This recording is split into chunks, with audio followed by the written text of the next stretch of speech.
this video, I will attempt to spend $100 on street food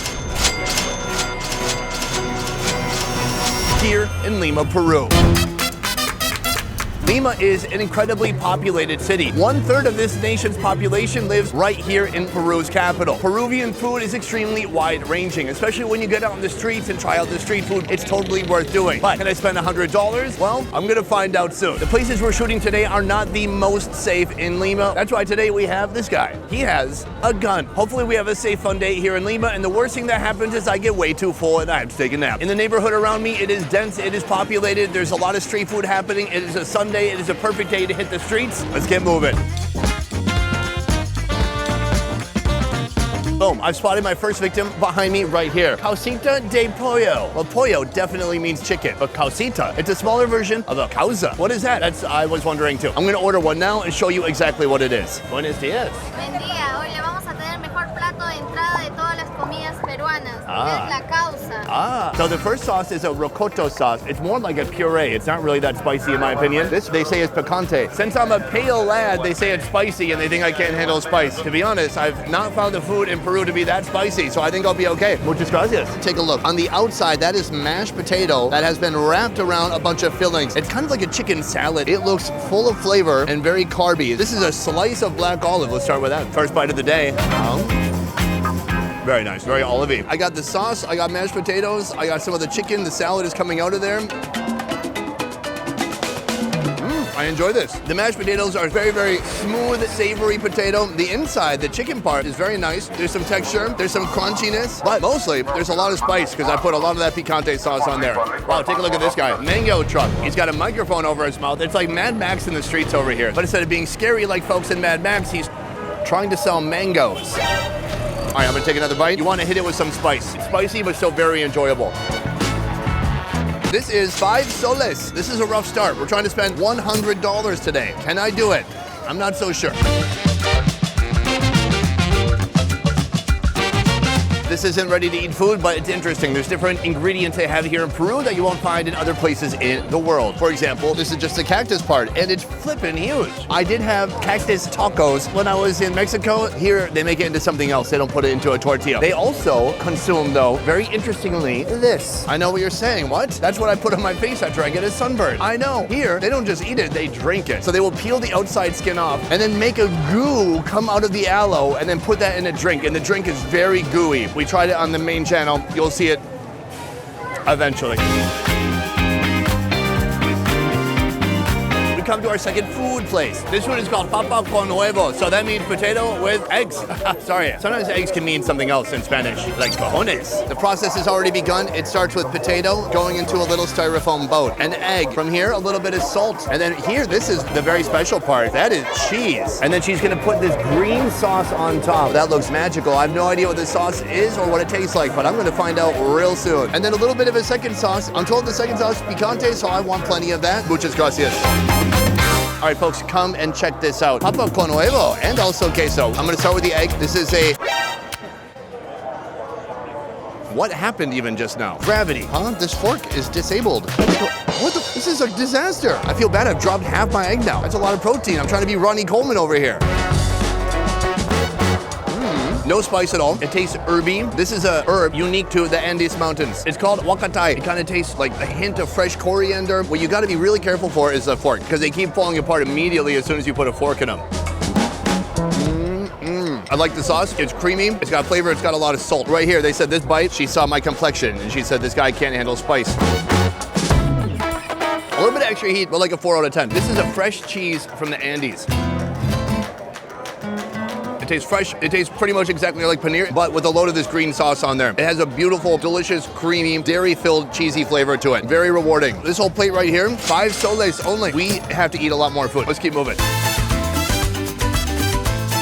I don't know what just happened. I just got a free show and there was no drink minimum. Interesting.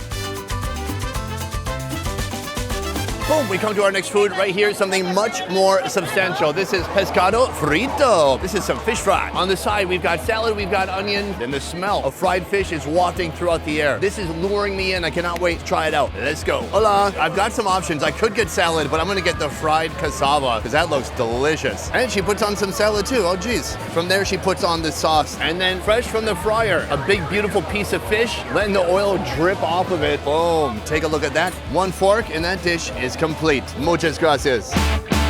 I've got my food right here on a stool. I'm on a stool too. Beyond that, we have a shopping cart. What's in here? Need to wash your hands? No worries. They got some of that COVID juice for you.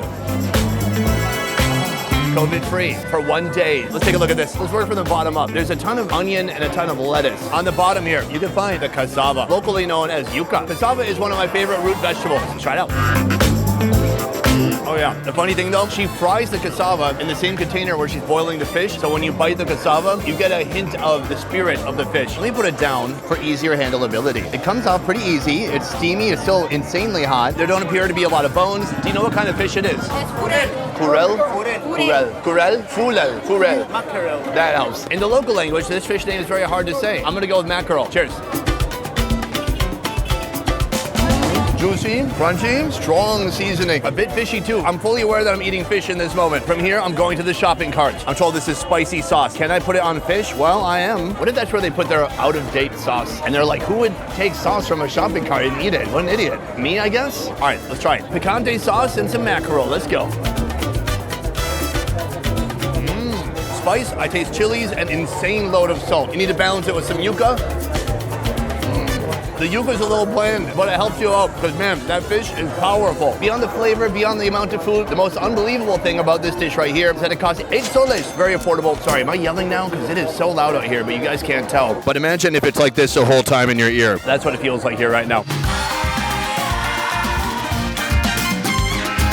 After that heavy fish, I'm ready for a light snack or dessert, such as what is behind me right now. Coconut. It's not just for coconut water. It's not just for coconut oil. You can also do this with it. Let's go take a look. Here we have a few different coconut options. First of all, they will husk it for you, and you can buy fresh coconut. Right here, they have bigger strips of coconut, candied and molasses, and then they have 2 types of shredded coconut, white and brown, both candied and both looking very, very sweet. So I'm ordering 1 Blanca and 1 of these right here. Muchas gracias. This is candy from nature. It's very brown, it looks shiny and gooey. Very tough. You bite into it, it's very sweet, slightly molassesy, but not bitter at all. More like a delicious brown sugar. The thinner pieces are better than the thicker pieces because there's more candy coating. I like it. That's a kid down there who just walked by. Oh no, he's being arrested. Here, a very different flavor. Also coconut, shredded, white. It's gonna be less brown tasting and more white tasting. You can see the crystallized sugar all over on the outside of this thing. Cheers. Really sweet because it tastes a little bit like coconut oil and sugar together. Here's what this would be perfect with: coffee or something bitter. Something intensely bitter and something intensely sweet together, like me and my wife. I'm very sweet and she's the one holding the phone right now, so I will not go on. Let's get more food. Oh, another food right here that we're not gonna eat, but we are definitely gonna talk about. This right here is, any guesses? Any guesses? That is a guinea pig for sale, already butchered right here on the sidewalks of Lima. I love it. Now, in our main channel series, we did eat this. We tried it in the mountains, in the Andes, and it was a fascinating video. You have to check it out when it comes out eventually. It's a very unique food, not something you see every day. Guinea pigs right here on the sidewalk. Oh, if you don't like guinea pigs, you can also just get some trout. Street trout. Boom, check it out. Right here, I was very intrigued by this because this lady is wearing a hat that is also an umbrella. Very practical, I love it. And then I found out she's selling an alcoholic beverage. And I knew I had to stop by. Let's take a look. Hola. So I've ordered 1 glass. Inside, you can see it's foamy, it's frothy. This is fermented corn inside. She reaches down here into her bin and she pours it out just like that. Muchas gracias. Boom, here it is. I just asked, well, what intensity of alcohol does this have? I'm told it's like a beer, 12%. 12%? What kind of beer do people drink in Peru? Usually beer would have 5%. This looks like a meal and a drink all in one. Come take a look. I mean, it's like the sediment from the Amazon River in a cup. Here we go. Oh, I bet it's got maybe 2% alcohol. I don't taste like any alcohol, but it tastes almost like a thick, sweet apple juice with a hint of corn flavor. It's so thick. It's gotta be 1,000 calories a glass. In order to get drunk from this, you would have to ingest 6,000 calories. I cannot do it. Oh, we're filming her. She's like, I can film you back. A refreshing break. I'm ready for more intense, heavy food though. Let's keep moving. Our next dish is a big one. It's right behind me. It's called kocha yuyu. This means seaweed. It looks like a big soft plate of slop, but it's much, much more than that. Let me explain. I gotta show you for you to understand. This dish here comes with 4 sections. The lid comes off. She gets the seaweed on there and she piles it high. The next lid. This is a different type of seaweed. This has been stewed with potatoes. This is something that translates into wheat stew. Now, what is a wheat stew? I don't know. I'm gonna find out soon with my mouth. From here, the grain that this country is famous for. A big sloppy scoop of quinoa mixed with the wheat stew. Then she puts on some fried corn and some nice spicy sauce right in the middle. That is a big soupy seaweed mess. Muchas gracias. Boom, check it out, guys. Look how much everyone's enjoying this dish. It is very popular. Everyone's loving it. Where to start? Well, quinoa. It's a superfood. It's gonna give you superpowers and heal you from cancer. Or it's just another grain. Oh, that is nice. Feels like beans. Seasoned, savory. I gotta be careful. That is a lot of calories. I'm told this food comes originally from the mountains, although seaweed, I'm almost positive, comes from the ocean. Let's try this out. Is this really seaweed? My instincts say, yes, probably. But it's been stewed so long, it's almost mushy. It's like a paste. It tastes like greens. It doesn't taste seaweedy. This is another type of seaweed. It's brown. That's how I know it's different. Oh, that one definitely has seafood flavor in it. That's got like that kelpy kind of chewy feel to it. Under here is what I'm told is a wheat stew with these fried pieces of corn on top. Now we finally got some crunch and some stewy goo together. Let's try it out. What's so weird is this corn, it's so crunchy and papery and hollow on the inside. Every time I eat it, I feel like I'm eating crickets and grasshoppers. A very unique plate, very affordable too. This right here comes in at 5 soles. It's savory, it's sloppy, it's fun, and people here seem to love it. One of the most fun parts about coming to a market, especially in a new continent, is finding fruits and vegetables that you've never seen anywhere else before. Yes, I know, I said fruits and vegetables. Can you believe it? Come here, let me show you this. Here, they have a special kind of corn. It looks almost black when you look at it. This is actually dark, dark, dark purple. This is turned into a popular drink. They essentially juice the corn, they boil it with pineapple skins, they put in some cinnamon and enjoy. But the next day, if you go to the bathroom and it's purple, you're not dying. It's like when you eat beets, I assume. Okay. Does that only happen to me? You guys ever eat too many beets and you think you're dying the next day? No? Okay. Purple corn, fantastic.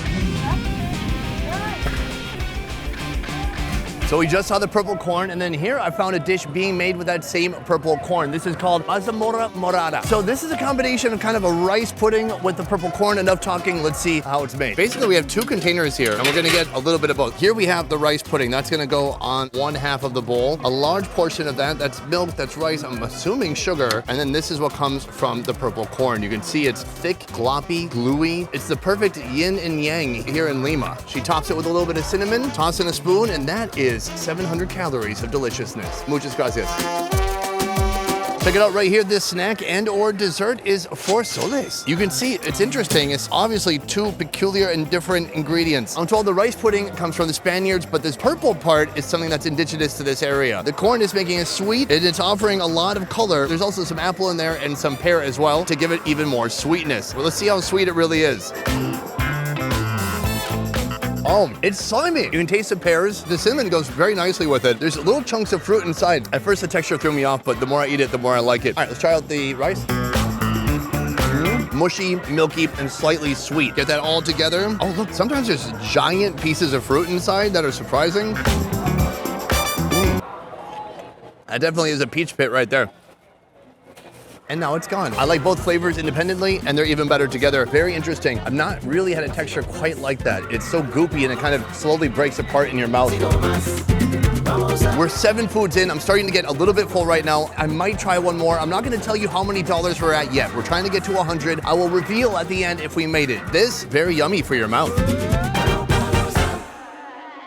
We've come to our last stop right here. Oh my God, a vicious dog? Oh no, I better not put my hand by it. Oh, are you pretending to be violent, but you really just want love? That dog's gonna keep barking and it's gonna keep bothering me, but we've got no choice but to move forward. Here, chicken Juanes. What is that? Well, let's find out. Senora Uno Juanes, por favor. It starts with a basket, and she takes this leaf right here. The food's already been cooked inside the leaf. Then she puts on a bit of plantain. If you open it up a little bit more, you can see there's chicken, there's rice, there's olive, there's plantain. And then here, what looks like a salsa, some onions, some chilies, and some other beautifully fresh ingredients inside. That looks delicious. Muchas gracias. So let me explain the fun part about Lima. Lima is like the melting pot when it comes to all the different regions here in Peru. Earlier, we tried some food from the Andes, from the mountains, but this is like jungle-inspired food. This is called a juane. So that is the chicken right here in the middle. Then there's the rice that's already been seasoned. There's some plantain, and then some kind of jungle fruit with chilies, and then we have some onion there too. I'm gonna start with the plantain. Slightly sweet, slightly starchy. Something between a banana and a potato. Take a look at that. Chilies, onion, rice, all together. Oh yeah, that's some decent heat. That's like a 6 out of 10. It's savory, it's cuminy, it's delicious. Somehow this woman knows I've been talking crap all day about Peru's spice levels. She gave me a piece of chili right here. I'm gonna try it out. I will take on any spice challenge. Cheers.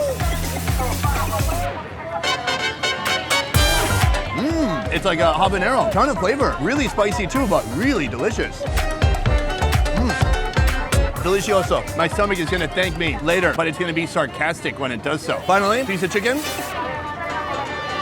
Chicken, it's good. It has the same flavor as the rice. The star of this dish is the salsa and the fact that it's right here and you can keep adding more and more and more. And if it makes you have to go to the bathroom, this lady will hold the toilet paper for you. That is incredible service. Gracias.